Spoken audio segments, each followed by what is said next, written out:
There's an odd sort of mentality that you sometimes see with people who often don't have a good track record of successfully dieting. I mean, if you're trying to lose weight, you may not have a successful track record dieting. We know that 90 something percent of people who go on a diet will regain the weight they've lost. That's an unfortunate fact. And that has to do a lot with the fact that most diets are not sustainable. Most diets aren't even strategically thought of in a sustainable way. And at the end of the day, they don't get to the bottom of correcting like disordered relationships we have with food. Let's be real here for a second. Our relationship with food in the modern world, in America, in the Western world, and increasingly in the developing world, is disordered. It just is. We eat feasting foods all the time. We have no concept of fasting in the slightest. We run away from discomfort. And it gets to the bottom of this sort of problem you see with the mentality of our approach to food and why diets fail so often. And it's a multifaceted problem. And I'm going to just zero in this brief video today on one part of that. And that part is this idea of, we'll call it part-time dieting. A lot of people say it's not sustainable if you just plan to stick and not have a real cheat day. That's not true. You can have cheat days on a diet if you reconceive what a cheat day is. You have to have a cheat. If you basically break the plan, go off plan entirely, you're going to have problems. This is true for any diet. You think vegans, people who go vegan, not because of, the ideological reasons for it. It's a cute animal, I don't want to hurt the cute animal, or it's moral claims about animals and things. The people who, not those folks, but the people who go vegan because their doctor told them to, and so they're following their doctor's advice. And the people who did that and were successful, do you think they have too many cheat days where they go out and get a cheeseburger? Probably not. The problem here is, what you can do is reconceive of what a cheat is. So, for example, I'm carnivore. I'm these days relaxed carnivore. I recently reintroduced coffee, and weirdly, no negative effects at all. That's what I was testing. In fact, honestly, my energy throughout the day is much more even than it was beforehand. That's odd. Maybe that's another topic for another video. But I haven't had a non-carnivore cheat in this whole time.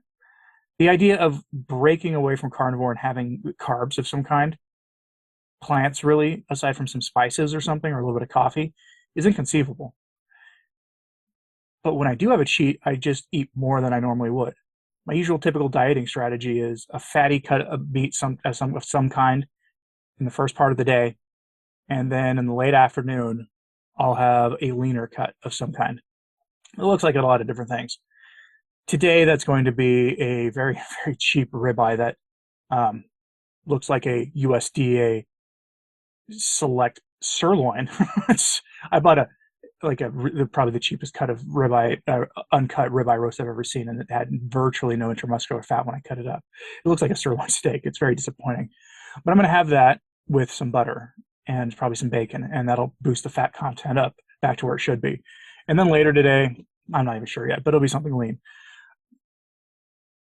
For me, going off plan means I would have maybe a third meal, some extra fatty thing, or just nothing but fatty cuts. A few days ago, I decided I just did not care enough, and I had fatty beef ribs in addition to the things I normally ate. I went to bed really stuffed that night. It was great.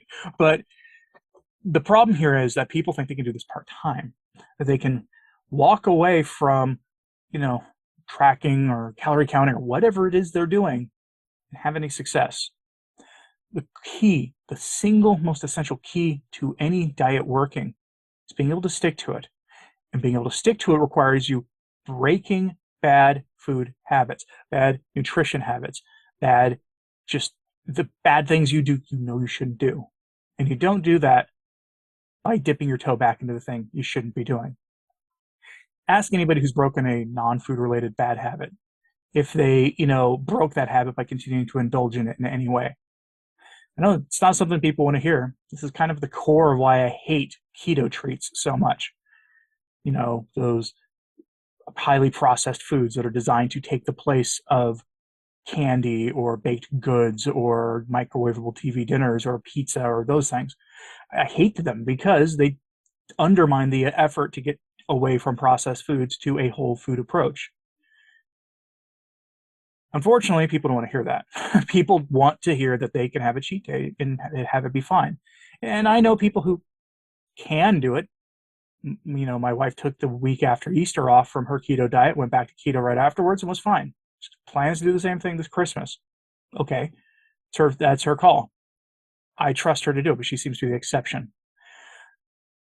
Most people don't. I know for a fact that I can't really do that. You know, I've had, you know, part of the reason I went from a clean Mediterranean keto diet to carnivore was because periodically I would have those keto treats, and it just stalled my weight loss out completely. I've had failed keto diets in the past where, you know, I'll just have that little thing that I'm not supposed to have, and then it just spiraled out of control. That's not just me either. There's a lot of us out there, a lot of us. So please, if you're thinking about having a cheat day, reconceive what you mean by a cheat day. Okay? Don't go for the thing you shouldn't have. Just have more of something that you like that's on plan, even if it's a on-plan thing you say for a rare occasion. For me, it's chicken wings. If I'm really wanting to play fast and loose, I'll get some chicken wings. And I'll eat a ton of them. They're not ruminant animals, but you know, chicken is still carnivore. It's just something you should eat sparingly because of the PUFAs and these other things in them. But most people agree you can have a limited amount of chicken, although you're not, you know, doing lion diet, I guess, if you're eating chicken, because lions out there aren't famously not taking birds down very often and eating them. The key here is you got to get your head out of the idea of clinging to those bad things, those things you shouldn't be doing that are bad for your health. It's true in every aspect of life, your spiritual life, your work life. I mean, you're going to keep your job if you are, you know, cutting corners all the time. You're going to keep your job if you're doing things that work that violate company policy. Probably not. So don't give in to that. Don't, when you're doing a cheat day, just reconceive what a cheat is. Have a bigger steak. If you do relatively clean carnivore, but you don't have dairy very often because you don't, you know, you're trying to lose weight, but it keeps you from losing weight. But you're just having one of those days where just sticking to the plan might be hard. Get some blue cheese and put it on that steak. That'll probably take care of the problem because it's an emotional thing. And I do not support emotional eating, but there are times in life where it's just far easier for you to just, you know, give into the emotion a little bit, get through it, and then get back on plan completely. Emotional eating is a huge topic by itself to cover in the future. But you don't want to have this become the cause of falling off the wagon, undoing all the work you've done, losing all the gains you've made in terms of your quality of life or the gym gains, whatever it is. So reconceive that cheat day. Don't let the cheat day dominate you. Don't let the cheat day become what you know, don't let the cheat day turn you back to what you had been doing beforehand. Otherwise, you're going to find yourself standing in the line over at that Pizza Hut or Taco Bell or whatever, trying to, you know, tell yourself, well, I'll start again soon. And you don't want to be in that place. Let me know your experience with this kind of thing in the comments. When you have these temptations, what do you deal with? When you have this temptation to have a cheat day, maybe you miss ice cream, and you said you're going to go eat some real ice cream. And I don't mean keto ice cream, even though I'd stay away from that stuff, just in principle of all the fiber that's in it and all the chemicals that are in those things. Let's say you're going to go get some ice cream, you know, sugary junk ice cream. And how you talk yourself out of it, what you do instead. I'm curious what your thought about this in the comments, please. So like and subscribe if you haven't. It really does help. Share this on social media. That helps a lot as well. I'm Anthony Stine, the Practical Carnivore. Thanks for your time.